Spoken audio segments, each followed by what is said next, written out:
The Eldar and the orks, though both ancient, are perhaps the most polar opposite species in the entire galaxy. The Eldar, ancient and dying, using advanced technology to make up for their small numbers, whereas the orks use crude technology and are overwhelmingly powerful thanks to their immense numbers. Hello everybody, my name is Spoons Rattling, and welcome to a video where today we are doing some more funny list building for the Orks and the Eldar. I decided we'd be covering two factions in each video from now on, and first up we have the most Orks, which unsurprisingly uses the Dreadmob detachment, and comes in at 1965 points.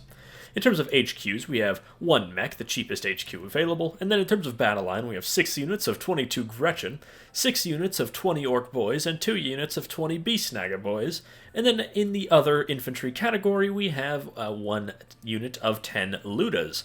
This is, of course, an absolutely enormous model count, and takes the #1 place for now, though I can't imagine they'll hold on to it till the very end. This is, of course, 303 models. That is comes out to about $1,037, or roughly $3.42 per mini. This is, of course, very lore accurate to the orks. They tend to often run into war in one ginormous mob, just to overwhelm their enemies with muscles and numbers, and Gretchen, of course, believe in safety in numbers, so they like to move as a unit. The mech, of course, doesn't have much of a place here, but I guess he is the smartest of the boys, so it makes sense that he would take up the HQ point of such a humongous raving horde of orks, and he does have his Luda buddies at the very least. This would be a absolutely beautiful army to see on the tabletop, just because of how wondrous it is to see that many units all together, and preferably painted up. And honestly, I'm sure there are a lot of lists that would genuinely struggle to kill this many models, and would really get gummed up in the midboard, so honestly, while I'm not sure if I would call it a competitive cutthroat killer, I still think there's some merit to something like this.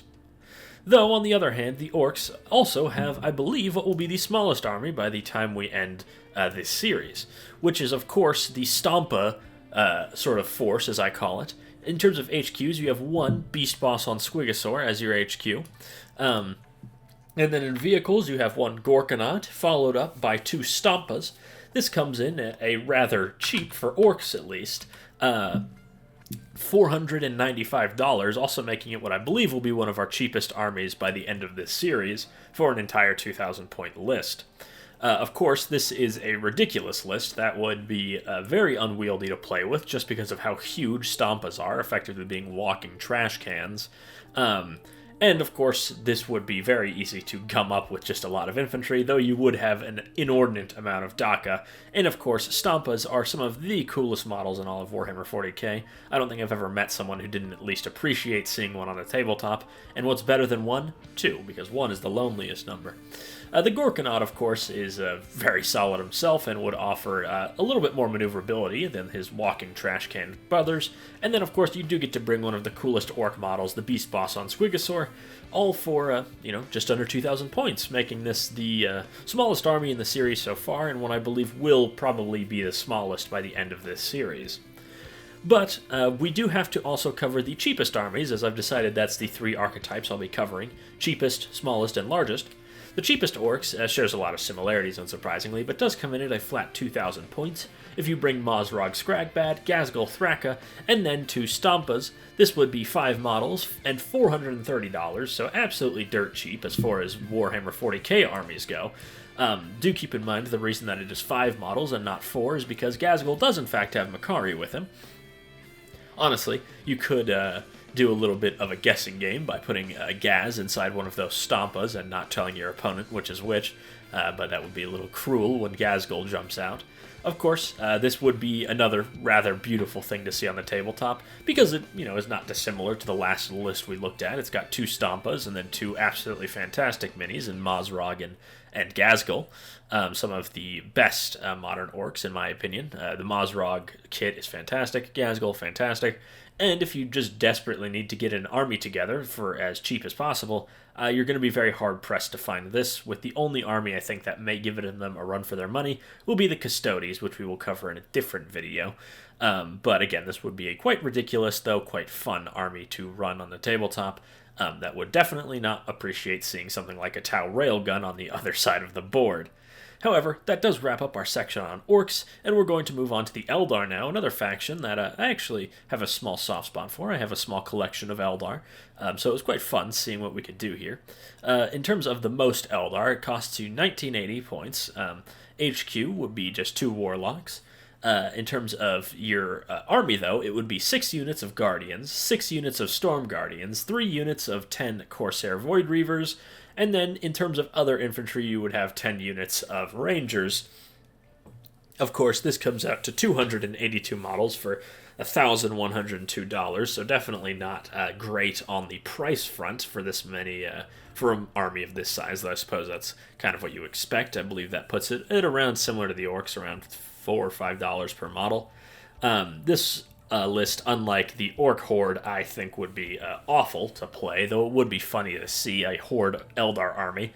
Those two words are effectively oxymorons. But your highest strength here would be the 6 bright lances you would get out of your guardians, and then everything else would basically be like strength 4. And if you saw something like like a Space Marine Dreadnought, it could likely just run riot through your entire army. Though I guess you would have enough bodies to slow it down for quite some time. However, this is not exactly my idea of collecting Eldar, and I can't imagine many Eldar collectors would be ecstatic at the idea of running nearly 300 models, since that's probably about 1% of the actual Eldar population in lore. But we are going to move on to the other end of the scale, the least Eldar, which is in fact every kind of Eldar, because there's barely any of them left. In terms of HQs, we have the Incarn, who is not only a very cool model, but also one of the best value kits in all of Warhammer 40k. And then in terms of vehicles, even though Wraith Knights are monsters, to my surprise, you have 3 Wraith Knights, and 1 Falcon just to round out the list.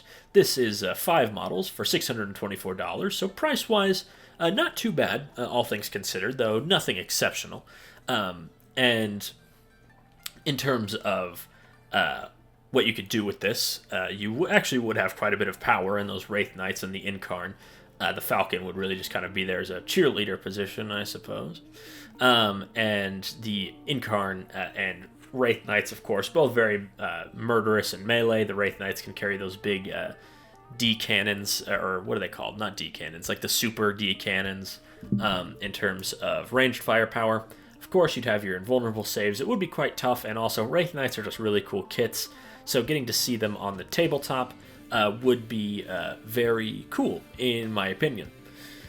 Now, that just about wraps up this video, if I'm not mistaken, because I believe this, while also being the least amount of Eldar, would be the cheapest army of Eldar you could put together for, again, just under $630.